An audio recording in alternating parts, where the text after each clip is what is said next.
নমস্কাৰ, মই জয়ন্ত কুমাৰ কলিতা।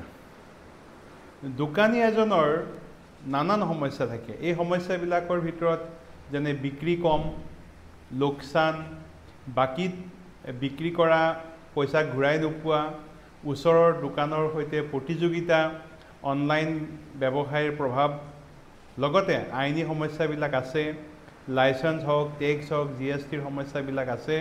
তাৰোপৰি দোকানৰ ভাড়া যেতিয়া বিক্ৰী কম হয়, ভাড়া দিবলৈ অসুবিধা হয়, কৰ্মচাৰীক দৰমহা দিবলৈ অসুবিধা হয়, এনেকুৱা নানান সমস্যা এজন দোকানীৰ থাকে। কিন্তু এজন দোকানীৰ বাবে ধৈৰ্য হৈছে সফলতাৰ সোঁত। ধৈৰ্য মানে হৈছে যে কঠিন সময়ত, খঙৰ সময়ত বা অস্থিৰ পৰিস্থিতিৰ মাজতো গ্ৰাহকৰ বাবে মুখত এটা হাঁহি লৈ সুন্দৰভাৱে অপেক্ষা কৰাটো হৈছে দোকানী এজনৰ ডাঙৰ ধৈৰ্য। এতিয়া কথাটো হৈছে যে এজন দোকানীয়ে প্ৰতিদিনে বিভিন্ন ধৰণৰ গ্ৰাহক লগ পায়।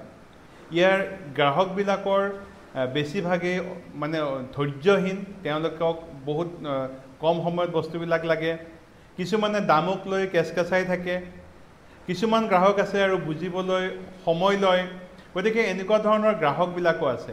গতিকে এই বিভিন্ন গ্ৰাহকৰ ক্ষেত্ৰত যদি আমাৰ দোকানী এজনৰ ধৈৰ্যটো নাথাকে, তেতিয়াহ'লে দোকানীজনে গ্ৰাহকৰ মন কেতিয়াও জয় কৰিব নোৱাৰে।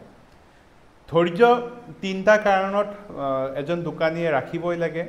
প্ৰথম কাৰণটো হৈছে ধৈৰ্য যদি ৰাখে, গ্ৰাহকসকলৰ সন্তুষ্টি বাঢ়ে তথা গ্ৰাহকৰ বিশ্বাসটো বৃদ্ধি হয়।